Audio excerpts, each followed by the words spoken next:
Man United back in action, taking on Nottingham Forest. It is a battle of a sleeping giant up against an awakening giant. It is 13th up against third. Of course, under ordinary circumstances, it should be Man United third, but in this instance, it is Nottingham Forest lying third on the pile, just straight from cruising into the semi-final of the FA Cup. They will be having some bit of energy to take home as they entertain a team that is trying so hard to get back where it's supposed to be. And definitely, there should be some good news that will inspire United players to fight and hope that they can indeed deliver what is expected out of them. My name is Webb. Like, share, and subscribe. How has been your day? Mine has been good, I must say. This is the day that many of us expected it to happen, but it was yesterday.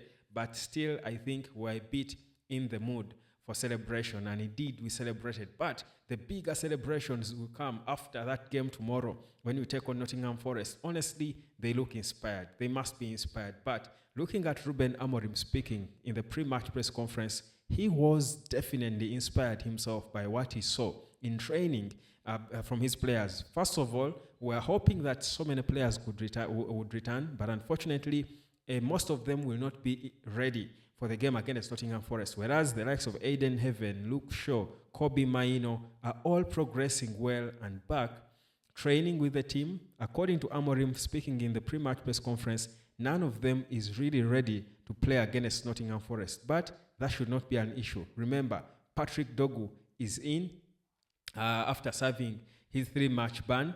And we also hope to see Manuel Ugarte fight for a starting place, because Ugarte, I think, in recent games has not been, I think, a main guy, I should say. I think at times he has been, sidelined with Casemiro playing ahead of him, playing next to Bruno. At times, of course, we've seen Toby Collier play there, a few times. Ugarte, too, of course, has played a few games, but I feel like in the past weeks, Ugarte has not been the main, guy like he was beginning to look like. I think because of a small setback he got. I'm hoping he bounces back this time, because with the energy that Nottingham Forest have, the directness and the pace, the intensity of their game, the physicality, that even Amorim acknowledged about the coach, Espirito Santo. Certainly, you need a work rate of a player like Ugarte. You need him to be on his best behavior, to bring his A game in the middle, if we are going to win those battles in the middle of the park. So it's going to be, for me, one of those games where it's all going to be about Ugarte and what he can do. But it's not him alone, definitely.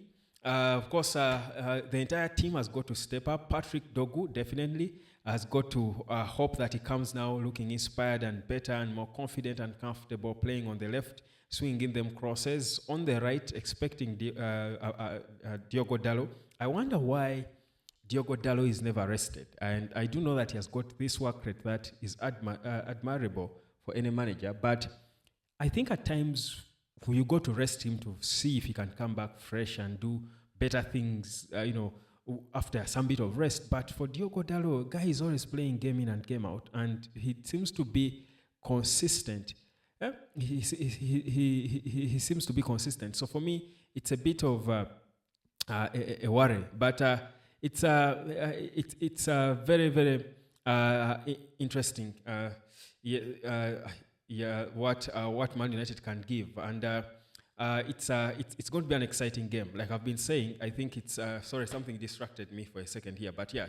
So it's for me, it's going to be one of those games where players are expected to give their all, because if they don't, they do know very well that now they've got no other chance. I think all focus is going to be on them. The focus is going to be on these last 2 months, and this is where you earn your next contract. It's where you earn the trust of Ineos. That is, if they haven't made up their minds anyway, all the players they want to keep and want to let go of. So it's a critical time. Amorim spoke about the Europa League and how important it is. Yes, it is, but trust you me, for Man United, not so many. Yes, the only reason people care about the Europa League is because it's United's only way back into the Champions League. But the reality is, Manchester United fans want to see United competing every game in the English Premier League, especially. The Premier League is where the key battles are, because the opposition in the Europa League, Olympic Lyon, who we are facing the next stage, is a small team. is a lesser opposition than any opposition we will face in the Premier League. You don't expect Olympic Lyon to be anywhere close to Nottingham Forest, for example. So even if we go and whitewash or brush aside Olympic Lyon, if we do not put on a show against Nottingham Forest, the jury will still be out there. So it's going to be quite one of those times. But we are waiting to see. I want to see Toby Collier play.